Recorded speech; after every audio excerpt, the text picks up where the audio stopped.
This is Coda Radio, episode 121 for September 29th, 2014.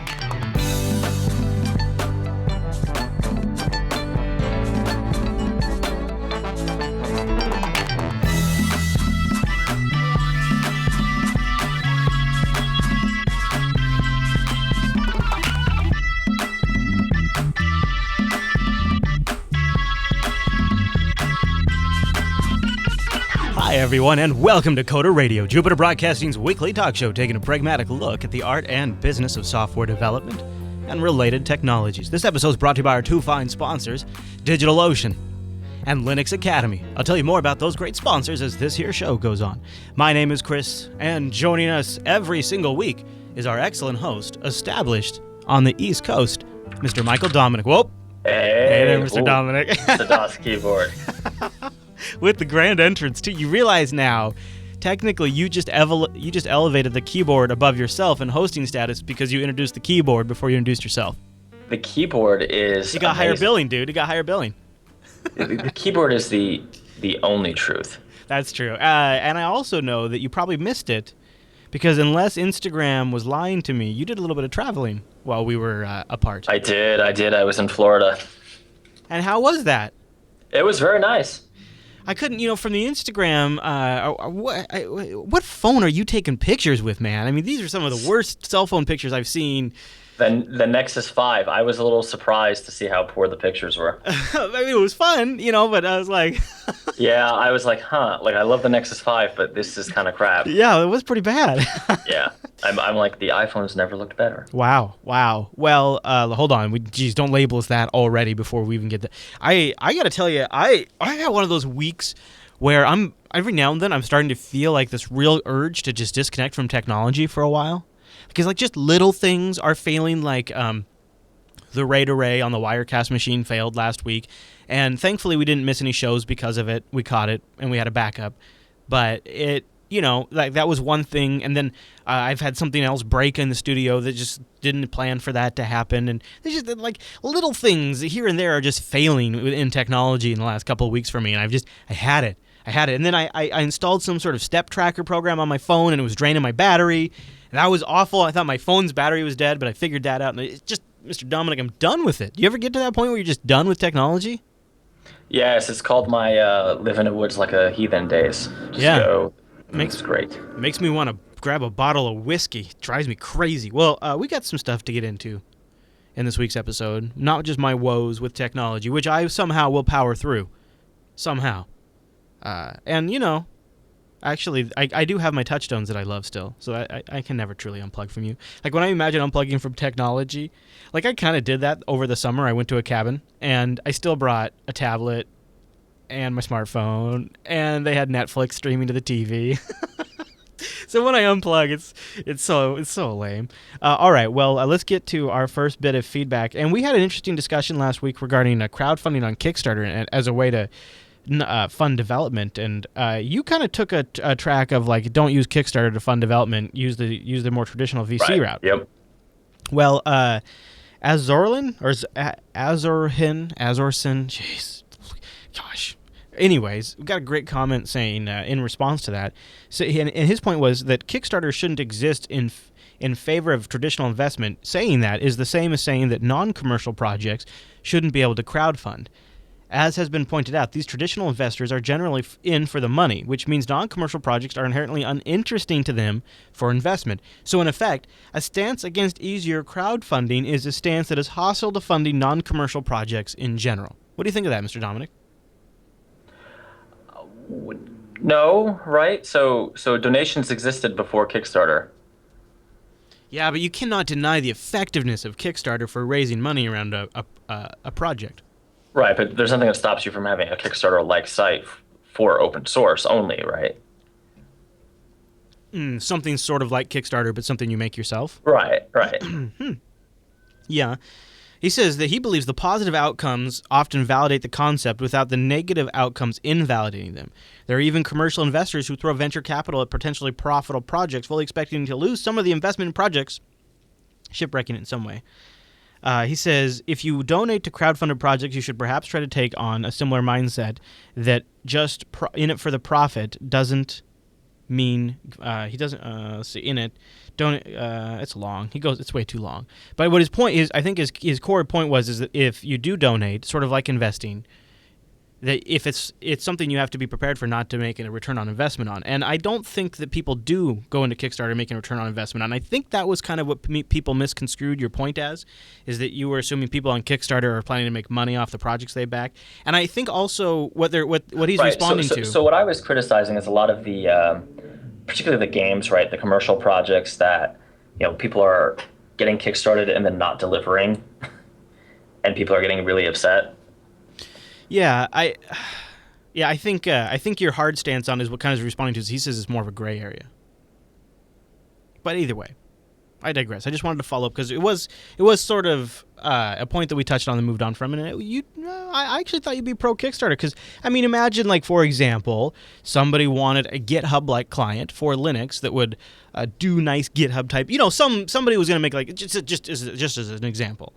And you weren't sure if you were ever going to make money on Linux. But if you could raise money on something like Kickstarter or Indiegogo, and you knew that $20,000 of that revenue was paying for the Linux development time, doesn't that sort of solve that problem for you? You can now make the Linux port, and you will make that money because it's been prepaid for ahead of time? Sure, but the other problem is, what if I don't make the Linux port? Or maybe I'm not me, and maybe I just... I'm somebody who can't actually get the Linux port done, right? Yeah, but let's say, no, I'm talking about you, though. Well, I think if I were to do something on Kickstarter, it'd be pretty likely that I would actually deliver the product at the end, right? Right. So there's a level of, I would hope, trust there. Right. So that's where I think Kickstarter can be a good tool. If you can somehow trust the person you're backing. Which means then the people with the larger audience have a better chance of winning, blah, blah, blah. I hate that line, but that's just kind of where I was going with that is it could be a way for a company like yours that's established and people know it to take a risk that otherwise you would never financially take without all the downside of lost time and investment. Before we move on to the rest of the emails, I just did want to mention the Coder Radio subreddit. This would be a great spot if you had some suggestions for our Hoopla section of the show where we discuss what's going on in the development world for the week. And that usually just one or two topics that are of particular interest to discuss, even though there could be hundreds of things going on. And we can get an idea of the types of topics you'd like to see. So if you think, they talk about iOS too much, or they talk about Linux too much, or Python, or whatever it is you think we talk too much about, well, you can help shift that narrative in any direction you like by going to the subreddit and voting the topics up and down or submitting stories. That's coderradio.reddit.com. And also feedback is welcome there as well. It's a great spot. And the community has a chance to chime in. So Zach wrote in, just as one more follow-up from last week, and then we're getting into all new stuff. Zach writes in with a wrist pain follow-up. A recent episode, you mentioned RSI in relation to keyboard mapping and types. I have a wrist pain for years now, which I attribute to competitive gaming and maybe some kung fu when I was a teenager. I put up with a moderate, and then I usually would just quit gaming. However, what has been a game changer for me is the vertical mouse. It's the most ergonomic equipment, but it's pricey, and I found it for $25 on Amazon. He says normally it's a lot more. It's absolutely amazing. I'm pulling it up right now. Oh, okay. Wow, that is really neat. So it's a mouse that's kind of almost on its side in a sense. And here's a picture of the guy with a hand grip. Now that's fascinating. And he says it makes a huge difference. It was very easy to adjust to. Unlike my Kinesis Advantage keyboard, and it's provided instant wrist relief. And it's 23 bones US on Amazon with a little micro USB receiver for wireless. So we'll have a link to that in the show notes if you guys are interested in that. Very interesting, Zach. Thank you for the follow-up. Okay, now we got now Mike Oliver has a question that I think I'm going to have to defer to you. He says, "Hi guys, I have sort of a luxury problem, but I desperately need a solution for it. I wrote a small application using PHP and SQLite, and I host it on my own server. Fortunately, I've had success with this application, and so now my client wants to install it on their own equipment in their data center. Since it's PHP and SQLite, I have a problem giving them just full control over my complete software. So my question, do you know of any packaging, encryption, or file system that would enable only the PHP web server to read these files? Or another option would be maybe use some sort of tool that quote-unquote optimizes the PHP code in a way that it would be unreadable to them? Thanks for the ideas, Oliver." So I don't know where you want to take this, Mike, but just generally, like, you create something where in the very nature of it, they can just open it up and look how you've done it, but then they want to buy it from you, and you don't want to just hand them the code in this case. What could Oliver do? What would be the right approach, do you think? Have you struggled with anything like this? Not really. No, nothing major that I can think of. Most of the stuff I've done is pretty native, so like you can't just do like show content and see an HTML page. Yeah. Rewrite it in Java. I've heard of people, using like obfuscation tools to make their code weird. And I'm not really sure. Certainly, I could see how there might be a risk of somebody like opening the packages, getting the code, and making a pirated bundle of it. I guess what I'm struggling to understand is what the problem is, because I think the problem is he's afraid of piracy. Well, so you have them sign a licensing agreement, and you charge them for support. And if I guess I go back to this though, if they had the capability of doing this, why would they be buying your program? So what good does it do them if they had the ability to open this up and read it and know what the hell it does, they would have just done it. Well, I think he's worried about like the rogue Windows IT guy, right? Who takes the enterprise disk and puts it on Pirate Bay after leaving his job. Yeah. And then that's just out there. I think that's pretty impractical for probably unless it's something that people know of, it's something that's sought after, it's something that has maybe an established name. It doesn't really happen though. Like, I've come across so many custom crappy pieces of code that some contractor has written for some client of mine, and I couldn't give two flying craps what it does. Hey man, whoa, hey man. I mean, it's usually just junk stuff that does some task-specific thing. I would never want to pirate it, and nobody would ever want to download it. So it's really, and because they're a business, you have a clear legal recourse to take if they ever did something with it. It's really kind of a non-issue, and I think it's almost a form of developer narcissism that he's even worried about it. That's just my opinion. Yeah, I mean, I certainly wouldn't not make the sale because of this. I mean, who's your customer, right? If you really think your customer is going to like whip open the source code, copy and paste it to Pastebin or whatever. I know that's silly, but I would be more legitimately concerned about them deciding to just maintain it themselves and not need you. That's what I would be more worried about. Not them pirating it or distributing it around, but I would be worried about them deciding, well, we've got a guy or girl that knows PHP, one of those things where they got some person they can throw the job to, which probably then maybe that person should have just wrote the software in the first place. Anyway, something like that. And then they could take it, maintain it, do bug fixes, add features, and things like that. And of course, they'll do a horrible job, as always happens. That's more, I think, the more realistic threat. And that's where you say, okay, well, here's the license agreement. Only I'm supposed to make changes to this. And if you want changes, this is my contracting rate. And I charge hourly or however you want to decide to charge it. Or you build it into the price for a year or whatever you decide to do. And you just build it in a little bit. That's the only thing you can do. I mean, so you're saying the best business model is support, right? No. Like, I'll be brutal. I think I agree with Chris. I don't think it's support. I don't think this is a real fear. Unless you can, yeah. I mean, it's not just support. I think it sounds demeaning when you say just support. I think it's more like feature enhancements, migrating it as they upgrade their systems and PHP things change, and it's more like it's not just support. It's going to be a living thing that they're going to need adapted to their environment over time as their business changes. And that's where you make your money. And if it's honestly something so simple that they could just go replicate and pirate off and all that kind of stuff, somebody else was just going to write it anyways. Right. I mean, the thing is, if the software you're building for them doesn't require, a significant amount of domain knowledge of their business, then it's a commodity, and you're probably in trouble anyway. Right. Yeah, and if it wasn't your specific expertise that got that product to where it's at, if it's some sort of expertise they have in-house, then they really don't need you that much anyways. Yeah. Well, that was sad. Well, no, it's actually better. Because, see, he's thinking about, well, let me sell this one-time thing, and I'll make X amount of dollars off it, and then I'm done. But really what he needs to think more about is, let me sell them something that has this accounted for, built into the price, and maybe the way I account for that is say, well, I'm also going to include a year of maintenance and support. And you hope that you come out on the top of that arrangement, and that when you come out on top, that buffer pays for the risk you're taking by handing them over the code. I have heard of some companies putting in like tags and tracers into their software to see if something gets, Ooh, like little tells, like little, yeah, like call homes or what? little call homes, things like that. We don't. It's Tell me more. It's tough because the business side, I mean, you're buying the service, so assuming you pay the bill and don't do anything obnoxious, you get the source code. So there's no need for that kind of crazy. I don't know. Yeah, I've heard of it. Now, I don't know how legally, like, I've also heard of web developers shutting down people's website for non-payment. And I've been told that that's not necessarily smart in terms of legal.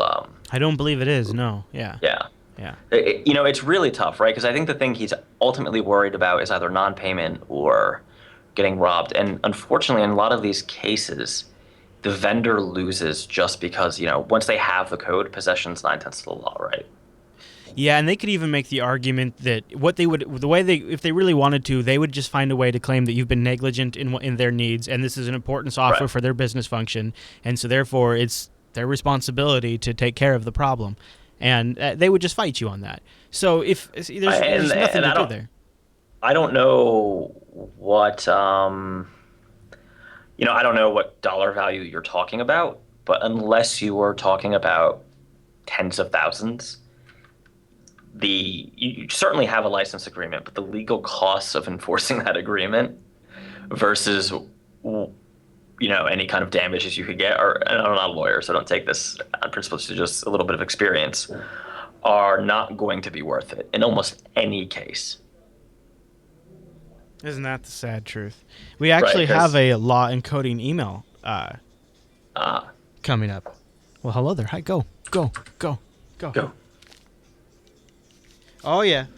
There we go. I got a little music playing over here. All right, so we can get to. I think it's Micah's email next. Good luck, Oliver. Let us know how it goes.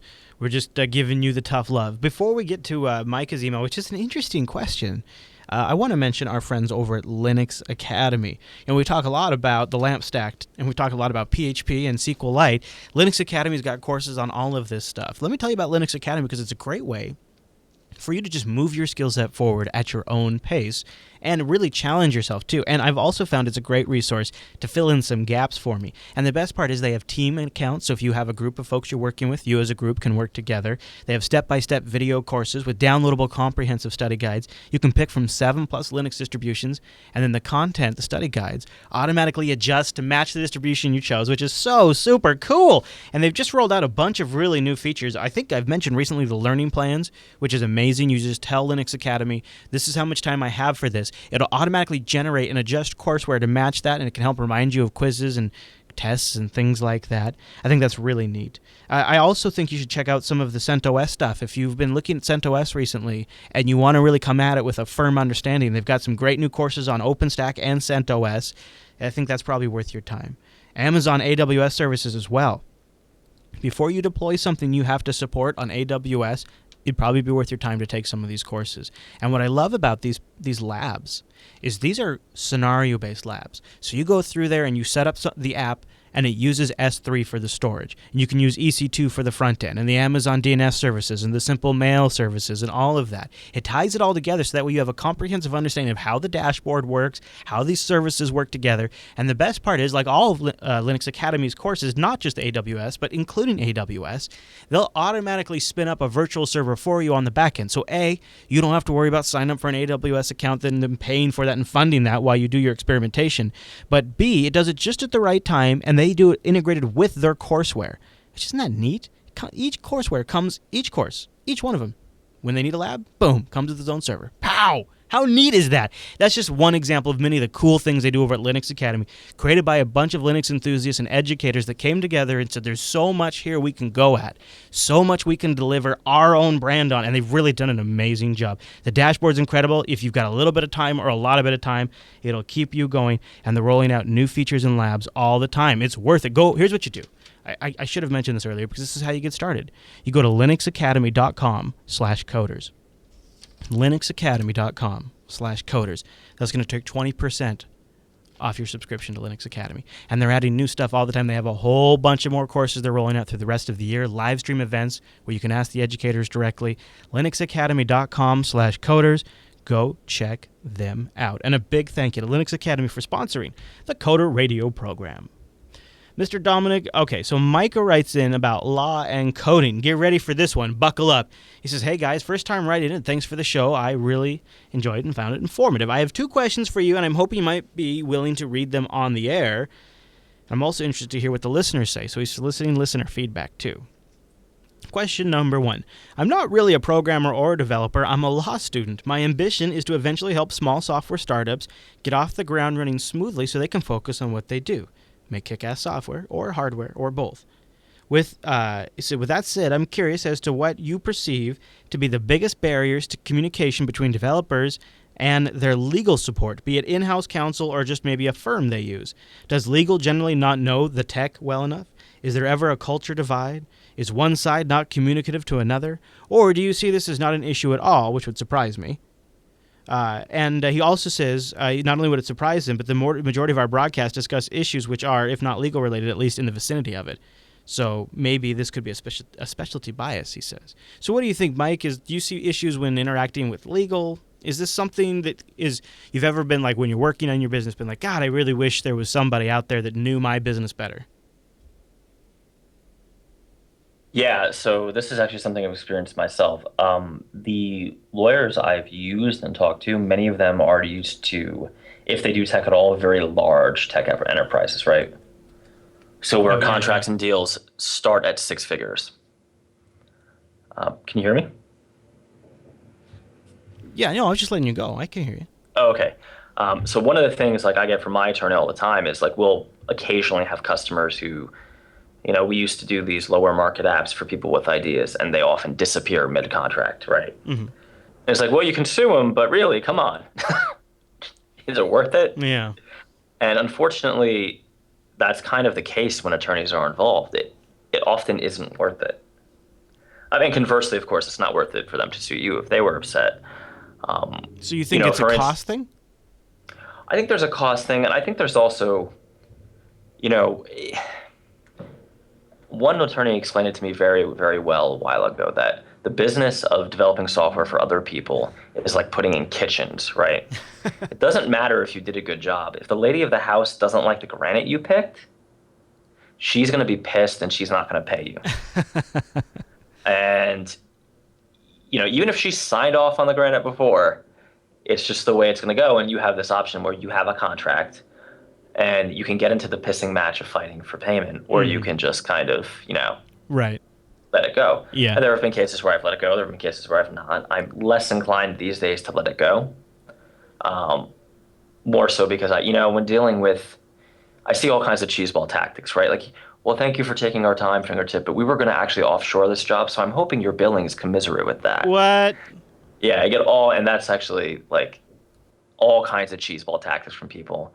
And we've actually started turning down projects because you can tell on like a first meeting if someone is looking for an angle. Yeah. You get a sense of it. Having said that, it's certainly important to have your legal ducks in a row hiring people, right? I think firing people in particular. That's where I would see, because I think what you come down to is fundamentally legal counseling is just too expensive for the small guy to go to in these kinds of, throwdowns, but where there's it's almost a death by 1,000 little needles. Like, how should I structure my company? How should I do it when I start to hire employees? What do I need to have when we want to do healthcare? What legal things do we need to consider? It's all of these little tiny things where you constantly wish you had someone to refer to, but it's not worth hundreds of dollars an hour for several hours. I'll give you a stupid, silly example that happened here last month. Me and my landlord at the office had a little misunderstanding. No conflict. Literally, I didn't understand what he told me. I had to put up some sort of sign for the fire department in Eatontown here that marked the exit from my back office to the hole, because there's 3 rooms here. I put it in the wrong place. Oh, geez. So the inspector comes, and says, well, if someone was in Busted. your office, how would they know how to get out? And me being me, I looked at him and said, you're kidding me, right? Like, it's really not that big. So that's a, $25 fine. You got fined? But you get fined. 20 and the guy wrote up the $25 and I'm just No thinking, way. I'm like, one, I don't want to pay you $25. Two, the accounting hassle of remembering this $25 check. When, next January the CPA asked me, what the hell is this? $25 Eatontown, New Jersey? Right. Um, it's annoying. But it turns out that there are in any little town, any little city, literally thousands of ordinances you have to follow as a business. Yeah. I've had a few goes because the way my city's law is written is that if you have a storefront, you are one type of business, and if you have an internet presence only, you're another type of business. But because we have people that work here, they keep wanting to classify us as a storefront. Oh, same thing in Eatontown, right? So when we went to open the office here, I was there with the clerk and very nice lady, and she's looking at me. She says, "I don't know if I can do this." I said, "Why? We have a lease. The lease is obviously tentative to getting the permit. Yeah. Uh, what's the trouble?" I said, "You can call the landlord. The company that owns the building. I don't know how to classify you." So she turns around her computer screen and says, "So I have grocery store, liquor store, barber shop, hairstylist." It's just, Yeah. and I was like, professional services, I guess. So one year we got by saying, so they said, so are you like an eBay seller then? Yeah, we're like an eBay seller. Yes. Yeah, it's just, and it's not their fault, right? Because they have these rigid codes that they have to put everything in at. Right. But, right. These are all very innocuous examples, but certainly, I know there's lots of crazy laws in lots of cities about stuff. Well, or like, so say, you get to a certain point, you're like, okay, well, maybe I need to switch from an LLC to an S Corp. Well, this would be a great time to be able to seek out a lawyer's advice and say, okay, well, how should I structure the company? Do we need to worry about, ownership shares and all these kinds of things that, what is my best alternative? To hire somebody or go visit LegalZoom? It's not a great solution. So my recommendation on that is, now I'm not a lawyer, not an accountant. The starting of your company is like one of the most important things you're doing, because especially if you have partners. If you're one guy owning the company, that's easy. Seems like the trouble though is getting to people at that stage, because they're probably at that stage. You don't know they should be looking for legal counsel. I actually had a customer a couple years ago who they started a company as a partnership, and they did it on LegalZoom or something like that, and they totally screwed up the paperwork. Yeah. well, like any half of the marriages in this country, right? It fell apart. The partnership just broke down. Turns out they never executed the contracts that gave the one guy half the company. So that was a problem. No kidding. Yep. Major disruption to their business, and it really destroyed the business. I mean, the company's still around, but they spent 18 months fighting it out. Oh, what a waste of time and energy and resources, and if they had seen an attorney, seen a CPA about setting up the partnership forms correctly in New Jersey, or they're actually from New York, so in New York, it would have been, I don't want to be in this partnership anymore. I own 50%. Buy me out. Right? Simple. But when the other partner found out that the guy he now hated, right? They loved each other in the beginning and hated each other at the end. Yeah. Didn't have the legal right to impose anything. He had him escorted from the building, and that was that. Wow. Yep. Well, so Micah has another part of his question. He says, my other question is about the other side of this, the programming side. I have also returned to undergrad to complete a CS program. This is a difficult sentence. He needs to go to English too. Just kidding, Micah. It also allows me a firsthand view of some of the habits programmers pick up on their education, as well as opens up the possibility of certain career paths down the road. It's also a very fun challenge. And a change of pace from legal studies, I bet. Unfortunately, it leaves me with little time. I don't anticipate ever becoming especially strong at writing code, but I'd like to eventually at least get decent. I understand that at the end of the day, practicing by working on projects is the best way to improve, but for those who don't have any time at all to dedicate to giant projects, are there any exercises or even books you could recommend for improvement, or am I just doomed to be forever kind of meh at coding? Anyways, thanks again for the show, guys. It's a joy to listen to on on the go listening material. It makes running and exercising feel less like pure downtime. That's awesome. Keep up the best. Excellent. All Oh the yeah, all the so best to you too, Micah. all the best. I mean, Chris, I every time someone asks for a book, I recommend Coder to Developer. Mm-hmm. Mm-hmm. It's I believe it's available on Kindle still. I know somebody told me that they couldn't find it, so let me just Google that. The other thing is Code School, and I think we have a referral code. I actually use Code Yes. School. I'm a big fan. I think Code School is linked at the bottom of the Jupiter Broadcasting website still, and we get a little kickback. I would say that's unfortunately, Micah, that's your best. I think your best course is those kinds of things. And as somebody who's kind of doing the same for his sysadmin skill sets, it's functional. It gets the job done. But the thing is, it's not the same. It is not the same as living that world, thinking about those problems all the time, having an opinion on things as they come up, and contemplating the future direction of stuff, and not just following, but maybe being at the leading edge. There's a difference there. You will never probably be there if that's not your primary thing, but dude, that's totally fine. I think this is his underlying question. It sort of gets at this anxiety that the internet has given us all, that we have to stay right on the edge of it, and we really got to be experts on all of it. And that's not Micah's job. Is going to be legal counsel, right? His job isn't going to be to go create the next hit app in the App Store, so he doesn't have to worry about that. I almost think, unless you're coding in your free time, something that's probably more beneficial for you to study to your clients is going to be, what is the actual business process of going from cradle to grave on a software project, whether it's consulting like we do, or whether it's, we're a startup, we're the next ice cream delivery with peanuts and snakes service. That's a terrible business. Don't anyone try that. What about also like understanding like the legalese around app stores and these, trying to maybe understand the things that developers are getting themselves into when they submit their app to an app store, or when they have somebody that reviews their app badly and things like that. So here's the problem, though, right? So with the App Store, it's kind of you're in or you're out. There's no negotiation there. So having your attorney review the App Store agreement is kind of... That's true. I guess it was just thinking to give them an understanding of what they're agreeing to. But yeah, I guess it doesn't really... it doesn't matter. Yeah, you're going to sign it, or you're not going to be the App Store. It matters, but yeah, it's a kind of a yes or no. Not really. There's not a gray area for you to nickel and dime the EULA over. I guess that's a fair point. So, Micah, go out there, go forward, and let us know. And keep listening to podcasts, too. That also helps. I think that's a good way to go. Okay, so we have another email in here that this is speaking of app stores and the legal things that app store owners can make you do. This one comes in from Matt. He's a Google Play developer. I think he wants to get your take on this one, Mike. He says, "Hey, guys, I've been listening for a long time. I never really felt the need to write in, but that's now changed." Ooh.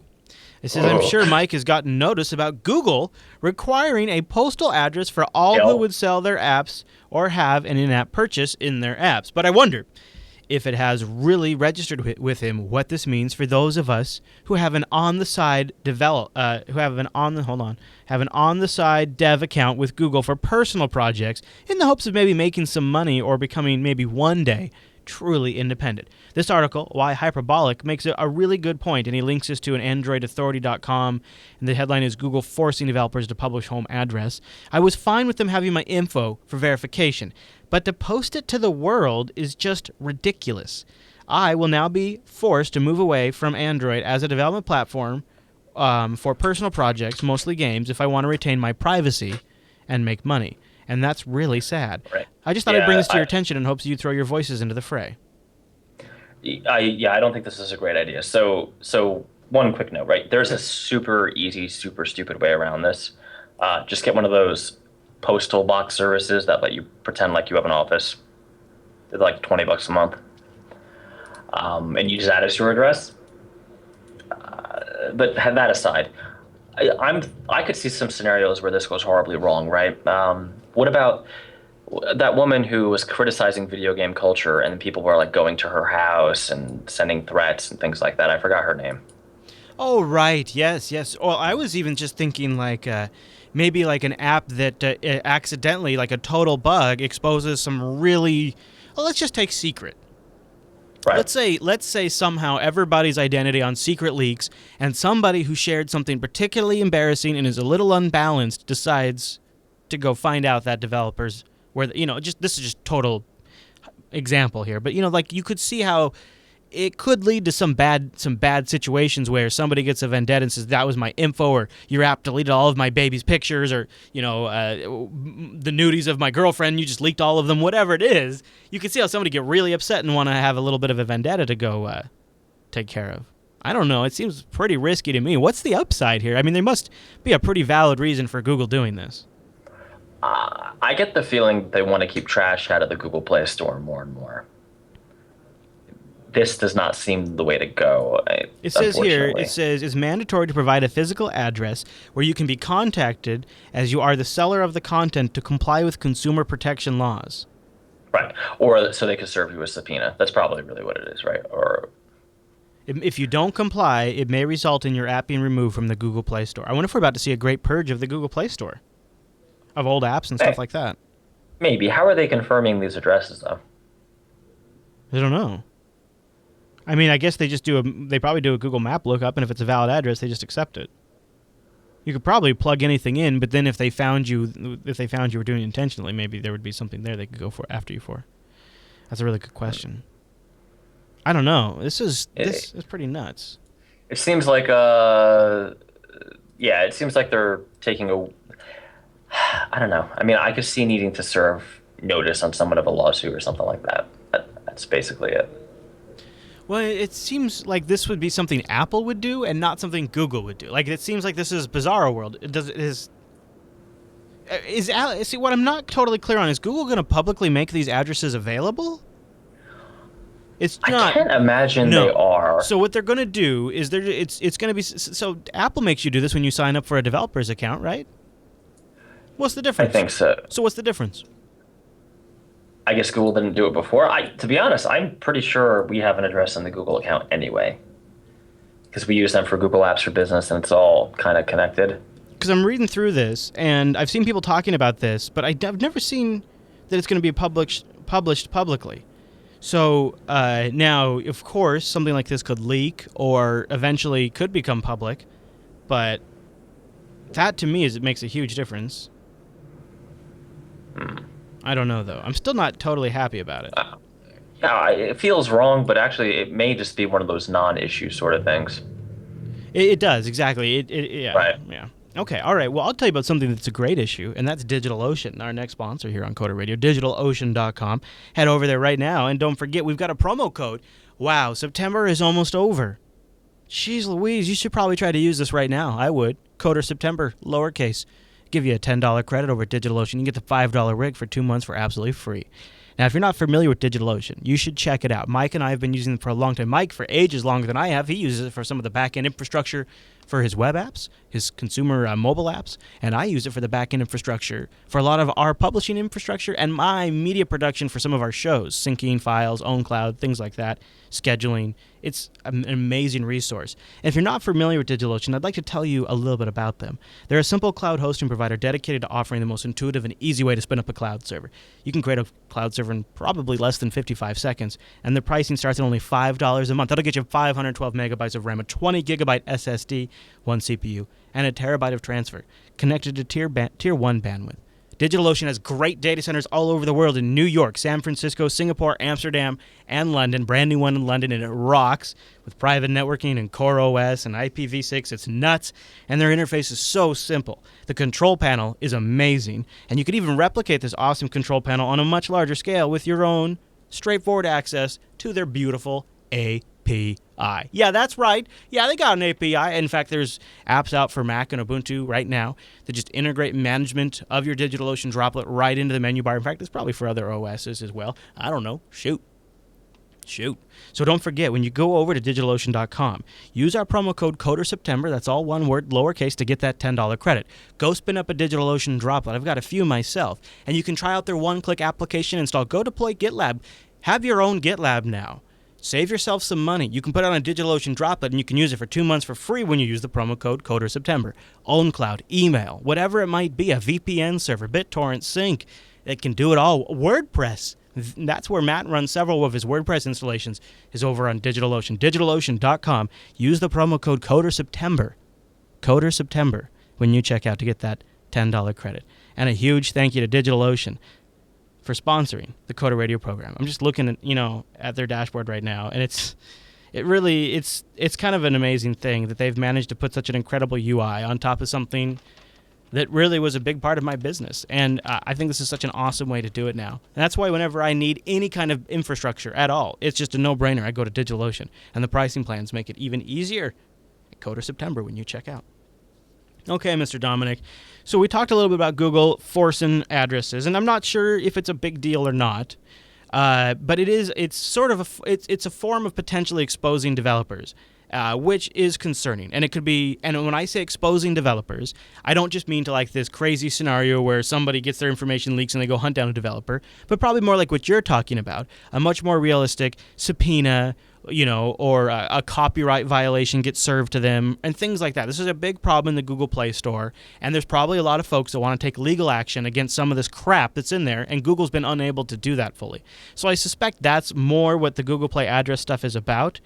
I have another form of doxing, though, that I wanted to talk to you about that I'm kind of on the fence because there's a couple of different ways you could look at this. So you probably caught that iOS 8.0.1 shipped, and it caused service issues for iPhone 6 and 6 Plus, right? Yeah. And let me tell you, the minute I read that, I called my wife, and because she has an iPhone 6, gold, of course, very popular with the ladies, and said, "For the love of God, do not update your phone." And she says, "Why?" I said, "Because I don't want to deal with you after you upgrade it and it breaks." Right. Yeah. And then she Googled it because that's how she is, and she's like, "This is just like Apple." Remember, former Microsoft person. Yeah. Well, yeah. They and I'm still waiting. By the way, since it is a new version of iOS 8, we are now due for a lock screen bypass vulnerability for the new iOS update. That also seems so they got to bork. They always have to bork the Wi-Fi once, and they got to bork the lock screen thing once. And so we're on track. We got the Wi-Fi now. It's time for the lock screen. So here's where I'm getting at with this, though. In wake of the issues around iOS 8.01 and all the problems, I don't know if you caught this, but headlines started popping up on popular Mac news site outing the person at Apple responsible for the QA process that led to that flaw shipping, and linking that same person to the QA oversight of Apple Maps, including her name, where she is in the org chart at Apple, and how many people work for her, and the sort of structure that led to this problem. And I want to ask you, do you think this is a dangerous precedent to actually out, in this case it was a QA lead, not a developer, but a QA lead, but this could easily have happened to a developer, not QA. Is this a dangerous precedent to out the name, first and last name, of this QA lead that led to a buggy release that did genuinely affect a lot of people who bought a very expensive device? So and has also led to other bugs. So in some way, one angle could be Apple has a corporate responsibility, and now outing this person puts pressure on them to fix the problem. The other flip side is we don't know what circumstances and restrictions this person's working under, and I'm not sure it's appropriate that we now all know her first and last name. No, I don't think this is appropriate at all. One individual cannot be responsible for the entire company, right? Unless their name is Tim Cook. Or Johnny Ive. Or Johnny Ive, yeah. So this is kind of crazy. This is like, it's like saying you had a problem at Campbell's Soup and going after someone who was doing quality control at Campbell's. Like, to me, this is just crazy. This is absurd. And this lady, I mean, maybe she's bad at her job, right? But that's kind of up to Apple to decide. Is this the dark side of fanboyism, where fanboys are grappling to find out how do I fit the fact that Apple just shipped a majorly flawed update into my paradigm that Apple is all about quality? Oh, I know. I'll blame it on the one single person. Maybe, right? It's this one individual who's not really meant to be at Apple, right? Right, yeah, that's the person. So that's the logical extension. It's not Apple's fault as a whole. It's this one bad seed that's in the Apple. And if they just pulled that out, everything would just be fine. Right, like it was a bad hire, basically. So that leads to this want from the Mac, because it's really where this story was only really at, was on the Mac presses, the Mac news sites. So it leads to them to publish this to sort of say, look, we found the reason why Apple had a flaw. Yeah, day one updates are pretty rough, right? I mean, is it just me who still shies away at the day one Yeah, upgrade? can we get to that, by the way? Like, can we get to the fact that common sense just says wait a couple of weeks after a major new OS update before you upgrade? Right. Like, if it's a production phone that you need to do your job, maybe you should wait, oh, I don't know, a week. Like Windows Threshold or Windows 9 is going to be announced in a couple weeks or something coming out Yeah, soon. yeah. I mean, would you upgrade your Windows PC on day one? Of course not. Of course not. Right. And this is, but in mobile, it's got to get that new shiny, man. As soon as, and I I, do it too, man. I updated before it was even out. I updated as soon as it went gold, and on my, oh, I, and I'm running L on my Nexus 5. I'm running L. It's not even out yet. What's the matter I with mean, me? I had the beta for the longest time, but I didn't, it, it's a special case, right? I also When feel it's my, like I'm going into it knowing that I'm rolling with some risk versus right, people who are apparently doing these updates and then outrage that there's a problem. I agree it shouldn't happen, but the last 30 years of the computer industry would kind of suggest it always frickin' happens. Like, always. It's almost a law. It should almost be a law that there's a flaw after a major OS update and that it's worth waiting even just 2 weeks. And I by the way, I apply that also to new hardware in most cases. You don't have to buy the phone the day it came out. Like, right. wait a couple of weeks, and maybe people will find out that it bends, and then maybe Apple will decide to reinforce the little piece of metal by the volume thingy, and then future models don't quite bend as much. Like, sometimes there's a lot of good reasons to just wait even a few weeks before you buy a phone. But no, we're this culture now of gotta buy it, gotta stand in line, gotta have a day of, gotta update the OS immediately, and then I gotta go on Twitter, and I gotta talk like a big shot whenever I find a flaw. Whenever there's a bug, now I'm a big shot developer and I can tell everybody about it. Drives me crazy. A lot of it though, it does feel like unfulfilled faith in a way, right? Like they truly, particularly Apple fans, in their heart, they believe in Apple in a way that most people believe about religion. I mean, in all honesty, right?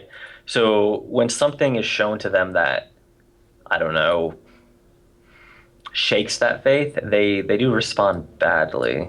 We're gonna get a lot of hate mail. No, it's true though, and I think you could say the same. Actually, wow. So, in the Linux Action Show subreddit right now, there's like 2 or 3 threads about what a bad human being I am because I said a couple of bad things about Ubuntu, about how I am Right. unbiased, I'm very biased, I'm an arch fanboy, etc., etc. And some of the things that they're using to draw this conclusion is that I read a blog post from one of our Linux Action Show producers, and in that blog post, he talked about how each desktop environment under Linux is handling multi-touch. I was doing an overall news piece on the new version of GNOME that shipped last week. And in there, Right. I talked about GNOME's support for multi-touch in Eric's blog post. Because now, according to them, I skipped over the Unity piece that shows how I am an Ubuntu hater, and I obviously ignore all the advancements of Unity, and therefore am unsuited to cover the news, to cover the Linux news, because I skipped the Unity section, even though I was doing a news piece on GNOME. My point is, what they do is they look for something that they grab onto it, and they run with it, and it's just Well, a form of self-validation. You are a notorious Fedora fanboy, though. Right. Yes, of course. Well, that was the ironic thing, is they were saying, oh, Chris is so biased. He only talks about Arch. And then we had like a 25-minute interview with the Fedora project leader in that same episode. I mean, it's like, give me a break. But see, people, when they see something that validates an existing belief structure, they just glom onto it. And so with Right. this Apple stuff, it's that same exact thing. And it has the reverse effect. So when Apple fails, there is this way overreaction. And it is, I want to shake these people and say, could you have any more first world syndrome right now? I mean, yes, bugs happen, but we also as consumers have the ability not to update immediately. Which I suppose sounds like a form of justification, but it's really just being practical. Well, it's not justification. The bug happened, right? And you should, writing a letter of complaint to Apple, I think, is reasonable, things like that. But hating on the individual person and, doxing them and this kind of thing just sounds a little, It's over the top. little mutt. Yeah. Yeah, I agree. All right. Well, if we said something that just is outrageous to you, we would like to hear your feedback. We welcome that. Go over to JupiterBroadcasting.com, click the contact link.